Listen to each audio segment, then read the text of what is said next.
Hi guys, James at RampantLionReviews again for you today with another beer review. For this one we are going to stick to Skåne here in the south of Sweden, but we're going to head up towards the northwestern part of the county and we're going to revisit one of my favourite Swedish microbreweries. So for this one we're heading up to Helsingborg and we're having a taste of another beer from Brewski microbrewery. So this one is a collaboration that they've done with the Mikkeller team from New York, who of course they started brewing their beers over there in 2017. They're based at the City Field, which is the home of the New York Mets on Long Island. The beer itself is called Second Base Double IPA and it comes in at 8% ABV. This one is brewed with passion fruit, pineapple and mangoes, if I'm remembering correctly. Brewski of course are very well known when it comes to New England IPAs, hazy IPAs, fruit beers, sour beers and things like that, and Mikkeller of course try their hand when it comes to pretty much anything and tend to do it pretty well. So very curious to see how this beer turns out. One of my favourite Swedish breweries involved here, a brewery from Denmark that I really quite like as well, so I think this one will be a really interesting beer, and as always I hope you guys enjoy my take on it. This one incidentally was released on the 20th of September 2019 through the small partiers in Systembolaget here in Sweden, and it's only quite recently actually that Brewski have they seem to have moved exclusively to these coloured taller 330ml cans that they're doing. So hopefully it's a good beer, and like I say, I hope you guys enjoy my take on this one. So anyway, as is usual with my reviews then, I'll tell you a little bit about the breweries involved here before we taste the beer. If you want to get straight to the tasting, just fast forward. All the usual links are in the description below. That's the brewery website, the link to my other reviews that I've done both from Brewski and from Mikkeller. No doubt I'll add more to both of those lists in the fairly near future. There's all the usual social media. If you want to see more beer reviews, do please consider subscribing to the channel. The whole channel of course has a geography based tagging system, so you can go into the home page and search for beer based on country, city, state, county, prefecture, whatever it is you're interested in. Do check out the playlists of beers from different countries. There is one there for all the Swedish beers that I've reviewed for you, one for all the Danish beers and another one for all the American beers. This beer will appear on all three of those lists because Brewski are Swedish, Mikkeller are Danish, but of course they've got a lot of operations in America these days. And as always, please do get in touch and let me know some of the other beers and breweries that you guys would like to see me review. It's always great to hear from you guys that are watching the videos, and the support that you show the channel is hugely appreciated. So anyway, to tell you a little bit about Brewski first off then, onto my brewery notes, since these guys are the home brewery. So as I've told you before, Brewski were founded back in 2014 and they're based in Helsingborg in Skåne in the south of Sweden. But the founders of this company are Marcus Hjalmarsson, Johan Britsen, Alfred Olsen and Robin Skoglund, and all of these guys were largely inspired by the American West Coast craft beers, but of course their brewing style has evolved to be a little bit more akin to the New England beers in recent times. But Marcus was originally associated with the High Nose brand of beer, which was brewed up at the Hugines Brewery on the Kullaberg Peninsula, a little bit again to the northwest of Helsingborg, and some of those beers are still brewed up there, although all of the Brewski beers are now brewed at their own facility in the old train yard in Helsingborg, and they now have a capacity there of around 100,000 litres per month. In 2016 they started their own beer festival, which is known as Brewskival. I've been there since the 2017 festival. I tend to go to that one every year. It's been growing year on year. In the first year they had around 40 different brewers. In 2019 I think it was about 80 or 90 that they had actually, but they also used to open up their brewery once a month as a bar, which was known as Barski, but they do now have their own bar as well, which goes by the same name. They serve Japanese style ramen there, although it's not completely authentic. It's an American chef that does it. It is very good though, and in that bar you can get a lot of the different Brewski beers that you wouldn't be able to try otherwise, so I really recommend that you go and check it out, and hopefully I can go up there and try and film a little out and about video. That's something that I really would quite like to do in fact. So yeah, Brewski are definitely one of the Swedish breweries you want to check out. If you're interested in fruit beers, sour beers and New England IPAs and stuff like that, Brewski are definitely one of the kind of go-to breweries when it comes to Swedish beer. So make sure you check them out. But yeah, that's all you really need to know about Brewski microbrewery for the moment. If you want to learn a little bit more, of course, you can check out the brewery website. You can follow them on Facebook and Instagram, which is where they're most active, to be honest. And if you're interested in the different beers that they do, again, their social media is quite useful, but I'd also recommend you check out the Rate Beer and Untappd pages. So yeah, let's move on to the Danish-American side of this beer then. So as I've told you before, Mikkeller are the famous Danish gypsy brewery. They were founded by Christian Keller and Mikkel Bjergso, although it's now exclusively run by Bjergso, who actually used to be a teacher in physics and maths. Christian Keller, of course, left the company very early on to go and be a writer for one of the music magazines. I believe it was Soundhouse in Copenhagen. But again, these guys are very influenced by the American craft beer movement, and the company basically grew out of the homebrewing experimentations of Christian and Mikkel. But for a long time they didn't have their own brewery. They were known as a gypsy brewery. They used to brew up a variety of host breweries in America, Norway, Scotland and Belgium. Most of their beers were originally brewed at the De Proef Brouwerij in Locriste Heefte, which is quite close to Ghent in Belgium, and their home base as such for a long time was the Mikkeller bar on Victoriagade in Copenhagen. But soon after they opened up that bar, they opened up another bar with Toul, whose founders of course are former students of Mikkel's, and in April of 2016 they took over AleSmith's former brewery in San Diego after they moved on to a larger facility, and in 2017 they also announced that they would establish a second brewery in Citi Field, which is home of the New York Mets in New York City, and that of course is where the brew team involved with this beer comes from. They also have a location in Copenhagen which is called Baghaven, and this is where they experiment with sour beers. They've got 12 oak fodders there that range from 3,000 to 7,000 litres. They've got about 50 different 225 litre California Chardonnay barrels in which they age beers. They've got various different types of barrels beyond that as well. The beers that they brew there are brewed at War Pigs, which is their collaboration bar that they have with Three Floyds from Münster in Indiana, and then they take the beers up, the beer itself up to Baghaven and actually blend it and age it and stuff like this. But they've got a very interesting program up there where the brewer basically goes out and scrapes yeasts off trees and things like that and sees if they're suitable to brew. So the sour beers that you'll get from the Mikkeller Baghaven facility are very, very unique. But these days they've got various bars all over the place, various locations in Copenhagen. They've got a bar in Barcelona, Berlin, Warsaw, Bucharest, Stockholm, Reykjavik, Tórshavn in the Faroe Islands as well, Tokyo, Seoul, Taipei, Singapore, various locations in San Diego and Bangkok too. One of the more recognisable craft beer names throughout the world actually these days, and probably the most famous Danish craft brewer these days, to be honest with you. So yeah, a really, really interesting company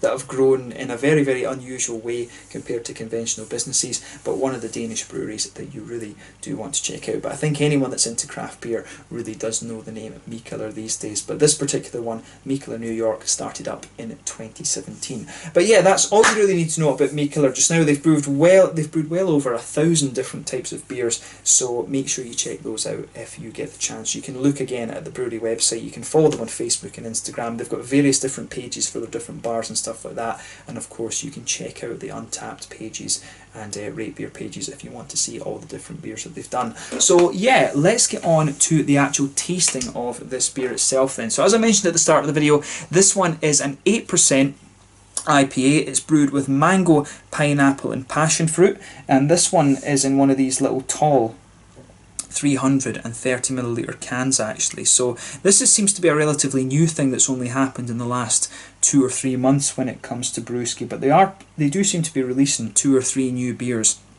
every month, so I'll need to see if I can keep up to date with those because they are one of my local breweries. So there you can see the Brewski guy on the bottom, and there is the Mikkeller New York symbol on the top there. But without further ado then, let's get this guy out and we'll get on with the tasting then. The second base double IPA at 8% ABV. Really curious to see how this one turns out. This beer, as I mentioned to you, was released on the 20th of September 2019 through the Small Partiers in Systembolaget here in Sweden. 330 milliliter can. So yeah, as you can see with this beer, it's poured a lovely hazy, hazy, more of an orangey colour this one rather than anything else. That one is quite dark in terms of its colour compared to other ones. It's one of the more darker, yellowy New England IPAs that you're going to come across. There's a solid half finger of a frothy, I would say cream coloured head on this one. It's not a perfect white. 1 or 2 big bubbles sticking towards the side of the glass, a few little ones heading up towards the bottom of that head there, and I think it's also fair to say that this beer is one of the hazier ones that you're going to come across. If I put my fingers behind the glass there, you can see just how opaque that beer is. I have to admit, that is pretty damn impressive, but you can smell some of these lovely fruity qualities coming off it already. So let's take a closer look at that aroma then and just see how we get on with this one. This beer looks very, very nice, nothing surprising considering that it is an IPA, a double IPA, especially when you consider that it comes from Brewski as well. It's going to be a big hazy beast, this one. Oh yeah, straight away with this one, for me, it's the passion fruit that jumps out of this one at you. You know, this is a beer that, as far as I understand, they have added a lot of, they have added a good bit of different fruit to it, and that will come out in the flavour, but in terms of the aroma, it's not immediately obvious. I mean, you do get a good chunk of the passion fruit coming out of it. The passion fruit, I've always found, is a more pungent fruit than the likes of mangoes and pineapples and stuff like this, the other two fruits that they've added to it. But passion fruits and grapefruits do have a very, very distinctive aroma, but and they can dominate other things. But underneath that, I mean, you do get some of these other complexities there. You can definitely pick out a little bit more of the juiciness from the mango. The pineapple is there, but it's a little bit less obvious in my opinion. But you can pick out a little bit of a sort of gooseberry-ish, lychee kind of quality in there. So I do wonder if there's a bit of citra being added into this beer as one of the bittering hops, as I always say, or well, one of the aroma hops I should say. But I always like playing guess the hops with these beers when you don't know exactly what's in them. But a lovely big juicy fruity aroma, but in fairness it does have some of these big tropical fruity notes that are forming the base of the beer. So yeah, the aroma of this beer overall, I would say, leans towards the juicy fruity end of the spectrum when it comes to New England IPAs. On the green side of the hops, to me this one really leans towards the grassy end of the spectrum. There is a little bit of a floral aromaticity there. It's not overly spicy, but you really can kind of pick it up. I would say that this beer really leans more towards the grassy end of the spectrum, but there's a little touch of an earthiness in there as well. So yeah, just pay attention to that when you're enjoying the aroma of this beer, which I would recommend you do, by the way. That's always half the experience when it comes to craft beers and whiskies and stuff like that. The more that you smell of this beer, of course, the more it starts to lean towards the passion fruity notes, and the more that I smell of it too, the more that I get the impression there's quite a little bit of dankness to it, you know, the big floral aromatic notes pushing their way out of it. So as I say, there's been fruit added to this beer, but you really do get that big kind of hoppy floral aromatic quality out of this beer too. In terms of the malty side of this beer, you'll notice that when you're kind of smelling around with this one, it does have a nice oaty creaminess to it. There's definitely a little bit of a kind of white bready wheaty quality in there too. Some biscuity notes also. Yeah, I mean, it's got everything you'd expect. I think it's fair to say with this beer that overall it's not really doing anything that you wouldn't expect of the style, but it's more just really quite punchy in terms of the fruity qualities out of it. There's nothing surprising about it, but I think it's just a really nicely done beer in terms of its aroma. So as I always say, take a little bit of time and just enjoy the aroma that comes out of that beer. This one is the second base double IPA, an 8% beer with passion fruit, pineapple and mangoes added to it from Brewski in Helsingborg here in Skåne, Sweden, and the Mikkeller team from their New York facility. So let's just have a taste of this one then and see how we go on. As I always say, take a bit of time and enjoy the aroma of this one, because it is pretty nice actually. So let's get stuck in. Slange, skål.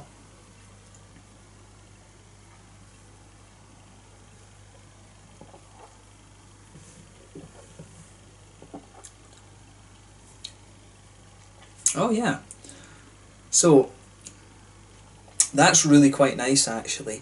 In terms of, I mean, this one, compared to the other Brewski beers, this one comes across as really sort of oily in its juicy qualities.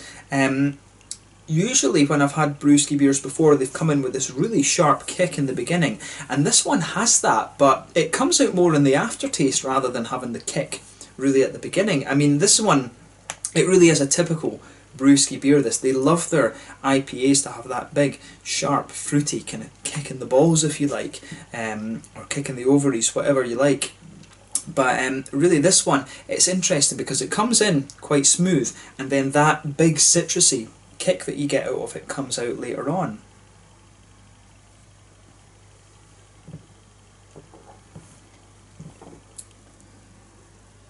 But yeah, it gets a thumbs up from me, this one. This is really quite nicely done.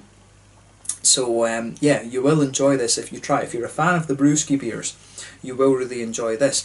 This is one, as I say, only my first or second beer from Mikkeller, New York, so I don't really know what you can compare it to in that context, but if you like the Brewski beers, I think you will really quite enjoy this one. So let's just try and break down the flavour of this a little bit then. So the middle of your palate, you can feel that nice white bready wheaty quality. That blankets the middle of your tongue right away. On top of that, you get this really nice smooth kind of creamy oaty quality in there, and that sort of smoothness, I mean the malt base in this beer really is quite smooth, and that lingers there the further you go into the aftertaste. You're also going to get a little bit of a biscuity quality out of this beer in the very middle of your palate too, which is interesting. But the main focus of this one for me is the way that the fruits come out, and to be honest, that's always been the case when it comes to the Brewski beers. It's always been about the fruit and the kind of hoppy side of things.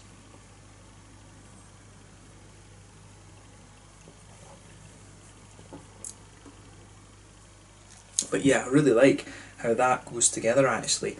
On the green side of the hops then, back corners of the palate, there's a little teeny bit of earthiness there, but not overly much. As you come further forward along the sides of the tongue, it's quite floral and aromatic. There's a good bit of that big floral bite to this beer actually, and in fairness, at this point I'm only drinking this like a day or two after this beer was released, so you really can feel how you know, how fresh this beer is. And sometimes with these New England IPAs, you do need to let them just mature a little bit in the can and let them kind of, you know, let the greenness of the beer go away a little bit. But there's not really that problem with this. You can feel it's fresh, but it is at a very, very good point, this one. So as you come further forward, you get a little bit of floral aromaticity on the front corners of the palate, but then as you go around the front curve of the palate, there's that little bit of a lighter kind of grassy quality there. But on the fruity side of things, that's where this beer gets really quite interesting. As I always say, you get that nice oily bubble behind the front curve of your palate where the juicy, fruity esters, pardon me, start to push their way out of the beer. And for me, if you go to the back of that oily bubble, there's a good little bit of a kind of passion fruity quality there. And the passion fruit, I've always found, is quite a, you know, it's a really quite strong flavour. That the passion fruit is probably the most pungent fruit that you're going to get out of this beer. But as you move further forward from that, you start to get the more kind of mangoey and pineapple notes. And it seems as if the kind of mango and pineapple qualities are kind of mixing together, to be honest with you. And if you just go behind the very front curve of your tongue, there might be a little bit of a lychee kind of gooseberry type thing in there. So I do wonder if there's a little bit of Citra being added into this beer. You know, it might be Citra and Simcoe they've used as the base of this, to be honest, or maybe a bit of Galaxy. Galaxy, of course, is the other hop that's really good when it comes to passion fruit and things, and you will get a little bit of a sort of pineapple-y note out of that. But the other interesting thing to note about this one is that when you actually add fruit as an adjunct to beers, it always takes away a little bit of that kind of hoppy bitterness on the edge of the tongue, and you can feel that with this beer. I mean, you can really feel a bit of the passion fruit on the front part of the palate, and it's almost like the mangoes and pineapples, they kind of spread around the front edge of your tongue too, so you can feel them kind of suppressing the sort of green hoppy side of the beer, if you like, which is really interesting.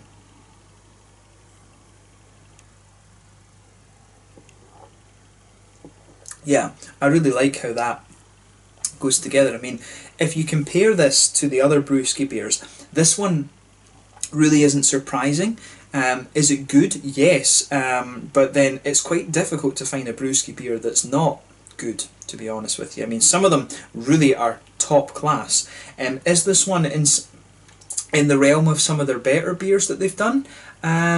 It's not far away. It really isn't far away. This is one of the beers that's really kind of pushing up there a little bit. Is it the best one they've done? I don't think it quite is that. So maybe, hopefully that puts it in context for you a little bit if you follow Brewski. But in terms of it being a New England IPA, and a fruit IPA and things like that, it is really, really pretty good. So it gets a thumbs up for me. It's pushing to the top of what we know Brewski are capable of. One of my first encounters with Mikkeller New York as well, so quite impressed with this one. If you like fruit IPAs and you like the Brewski beers, you are certainly going to enjoy this one. It's quite a pungent fruit, kind of tropically New England IPA, this one, so keep that in mind. And it doesn't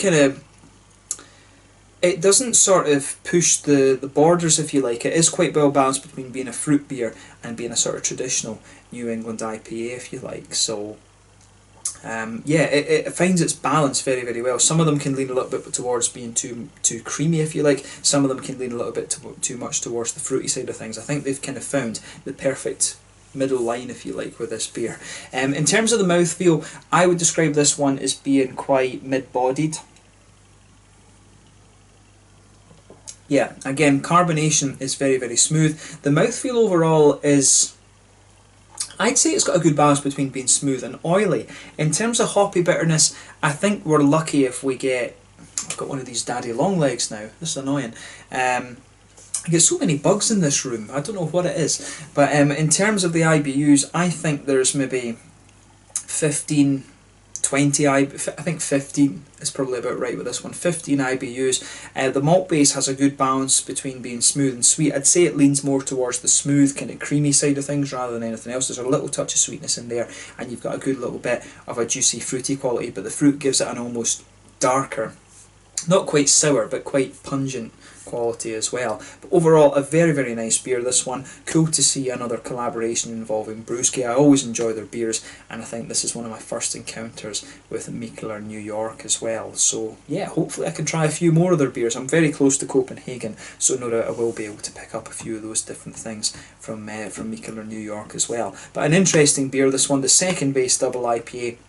8% sort of fruit double IPA. If you are a fan of probably the Fever series from Brewski, it's actually not a million miles away from those. So yeah, if you like those, I think you will quite enjoy this one. So another good small party release from Brewski and from Mikkeller New York. So yeah, let's just leave it at that for this one. A really nice double IPA, this one, and it goes down pretty well. So yeah, as always with my reviews then, thank you for watching. I hope you've enjoyed this one.